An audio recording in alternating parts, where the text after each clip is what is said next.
नमस्कार, स्वागत है आपका झारखंड समाचार में। रघुवर दास का बड़ा बयान, आज चुनाव हुए तो बीजेपी जीतेगी। पाकिस्तान के परमाणु बम से ज्यादा खतरनाक है बांग्लादेशी मानव बम। वहीं सीएम हेमंत सोरेन ने संगठन व चुनावी तैयारी पर की चर्चा। हेमंत ने कार्यकर्ताओं को चेताया, भाजपा को हल्के में न ले, डूमरी हमारे लिए लिटमस टेस्ट। तो वहीं रांची में आदिवासियों ने यूसीसी के खिलाफ दिया धरना, कहा इसके लागू हो जाने से हमारे अधिकारों का होगा हनन। और सीएम हेमंत सोरेन ने झारखंड को दी 206 एम्बुलेंस की सौगात, कहा रांची में भव्य मेडिकल कॉलेज जल्द। तो झारखंड में मजबूत हो रहा है मानसून, रांची सहित कई राज्यों में होगी बारिश। अब तक सामान्य से कम हुई है बारिश। तो अब तक की सभी बड़ी खबरों पे बात करने से पहले आपसे छोटी सी अनुरोध है कि कृपया वीडियो को एक प्यारा सा लाइक अवश्य कर दीजिएगा, क्योंकि आपका एक लाइक करना ही हमारे मेहनत का फल होता है। तो शुरुआत करते हैं आज की पहली और बड़ी खबर से।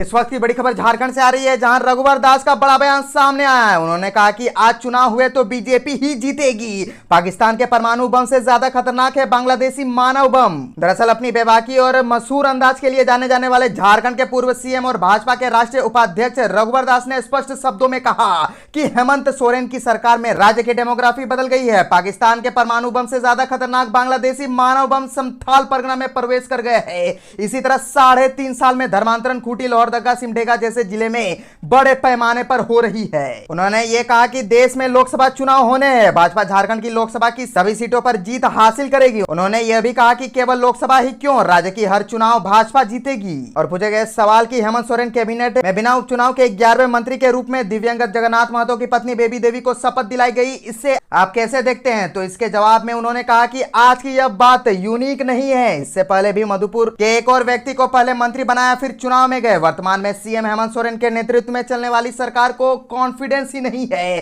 कि हम चुनाव जीतने के बाद किसी को मंत्री बनाए। यही कारण है कि चुनाव से पहले उसी परिवार के सदस्य को मंत्री बनाया।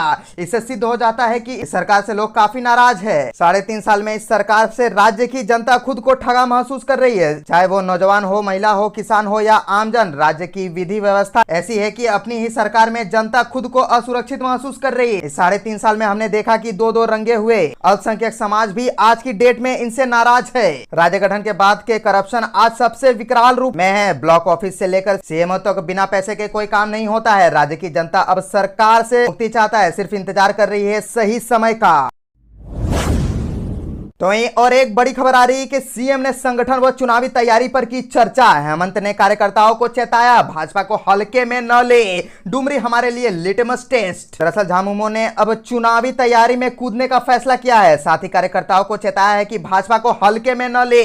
मुख्यमंत्री हेमंत सोरेन ने कहा कि विरोधी के पास संसाधन भी है और चालाकी भी। अब किस हद तक जा सकता है अंदाजा नहीं लगाया जा सकता। वह हर वक्त चुनावी मोड में रहता है, इसीलिए क्षेत्र में जाए, सरकार की उपलब्धियां जनता को बताए। उन्हें यह भी बताया कि किस तरह भाजपा ने ओबीसी आरक्षण को, यह सरना धर्म कोड को फंसा कर रखा है। साथ ही सीएम ने डुमरी विधानसभा उपचुनाव को लेकर नेताओं कार्यकर्ताओं को आगाह किया है। उन्होंने स्पष्ट कहा कि यह हमारे लिए लिटमस टेस्ट है। 2019 के विधानसभा चुनाव में इस सीट से पार्टी 35-40 हजार के अंतर से जीती थी। इस आंकड़े को बढ़ाइए। वे झामुमो केंद्रीय कार्य समिति की विस्तारित बैठक को संबोधित कर रहे थे। पार्टी अध्यक्ष शिबू सोरेन की अध्यक्षता में हुई बैठक में पार्टी के सभी बड़े नेता थे। और बता दें कि सीएम ने कहा कि जन समस्याओं को दूर करने के उद्देश्य से सरकार जल्द आपके द्वार कार्यक्रम को नए स्वरूप में शुरू करेगी। प्रखंड से पंचायत स्तर तक शिविर लगाकर पार्टी जनता को सरकार की उपलब्धियां बताएगी। बैठक में चाईबासा जिलाध्यक्ष समेत अन्य ने पार्टी पर चाईबासा लोस सीट से चुनाव लड़ने पर जोर दिया। साथ ही चतरा व लोहरदगा लोस सीट पर भी दावेदारी पेश की। तो वरिष्ठ नेता विनोद पांडे ने कहा कि बैठक में संगठन की मजबूती और विस्तार पर जोर दिया गया। 50 लाख नए सदस्य बनाए जाने के लक्ष्य को पूरा करने का संकल्प लिया गया। चाईबासा लोकसभा सीट पर जिला कमेटी ने अपनी भावना पार्टी को बताई है। झारखंड में झामुमो बड़े भाई की भूमिका में है और वह इसका फर्ज भी निभाएगा। कौन पार्टी कहां से चुनाव लड़ेगी, इस पर निर्णय महागठबंधन के नेता लेंगे।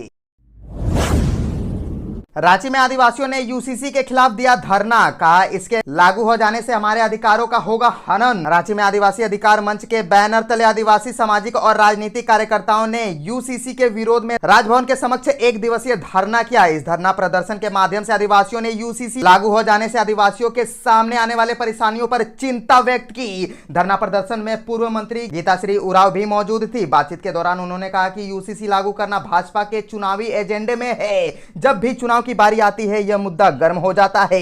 एक बार फिर से यूसीसी का मुद्दा पूरे देश में गर्म है। वहीं अगर केंद्र सरकार यूसीसी लागू करती है तो यह आदिवासियों के विशेष अधिकार का हनन होगा। आदिवासियों को संविधान में विशेष अधिकार मिला है। हिंदू मैरिज एक्ट के तहत आदिवासियों की शादी नहीं होती है। संबंध विच्छेद में भी अलग तरीका अपनाया जाता है। हमारे यहाँ सामाजिक तौर पर इनका निपटारा होता है। अगर यूसीसी पूरे देश में लागू हो जाएगा तो आदिवासियों का न सिर्फ विशेषाधिकार खत्म होगा बल्कि हमारा अस्तित्व भी खतरे में आ जाएगा। वहीं एक अन्य सामाजिक कार्यकर्ता कहते हैं कि आदिवासी जल जंगल जमीन और परंपरा की उनकी विरासत है। यूसीसी लागू कर केंद्र सरकार आदिवासियों का हक नहीं छीन सकती। यह हमारे अधिकार की लड़ाई है। हम किसी भी कीमत में इस लड़ाई से पीछे नहीं हटेंगे। आपको बता दें कि भारत सरकार द्वारा समान नागरिक संहिता लागू करने के लिए भारतीय विधि आयोग द्वारा सुझाव और विचार मांगा जा रहा है। ऐसे में आदिवासी अधिकारी रक्षा मंच का कहना है कि यूसीसी आदिवासी समुदाय को दिए गए विशेषाधिकार का हनन है।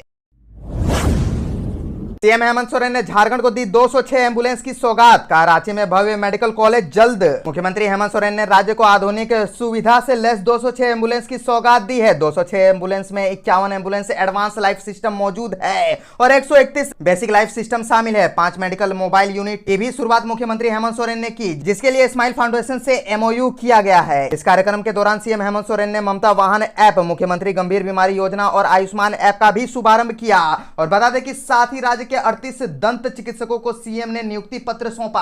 मुख्यमंत्री हेमंत सोरेन ने अपने संबोधन में कहा कि आज स्वास्थ्य विभाग के इस कार्यक्रम में कई चीजें देखने को मिली है। सीएम हेमंत सोरेन ने कहा कि एम्बुलेंस का संचालन नए ऐप के माध्यम से स्वास्थ्य सुविधा को सरल और बेहतर बनाने की कोशिश की जा रही है और राज्य के जन जन तक स्वास्थ्य सेवा पहुंचाने की ओर कदम कदम बढ़ाया जा रहा है। साथ ही उन्होंने कहा कि लोगों के स्वास्थ्य की देखभाल एक चुनौतीपूर्ण विषय है, इसलिए हम स्वास्थ्य सुविधा को सरल और बेहतर बनाने की दिशा में काम कर रहे हैं। सरकार लोगों के लिए हर सुविधा उपलब्ध कराने का प्रयास कर रही है, लेकिन अभी तक पूरी तरह से लोग स्वस्थ नहीं है। हमारे अस्पतालों में कई दवाइयां एक्सपायर हो जाती है। इनका कारण यह है कि समय पर लोगों को यह उपलब्ध नहीं कराए जाते हैं। साथ ही मुख्यमंत्री हेमंत सोरेन ने कहा कि हमारा प्रयास है कि राज्य के युवाओं को स्वरोजगार देना का है। ऐसे में फिलहाल सभी पंचायतों में दवा दुकान खोलने की हमारी कोशिश जारी है। उन्होंने बताया कि इसमें सबसे बड़ी बात यह रहेगी कि दवा दुकान खोलने के लिए अब फार्मा की डिग्री की जरूरत नहीं रहेगी। पढ़े लिखे शिक्षित युवा खुद दवा दुकान चला सकेंगे। साथ ही उन्होंने घोषणा करते हुए कहा कि झारखंड में भव्य मेडिकल कॉलेज की शुरुआत जल्द ही करेंगे, जिसमें वैश्विक स्तर की सुविधाएं उपलब्ध कराई जाएगी।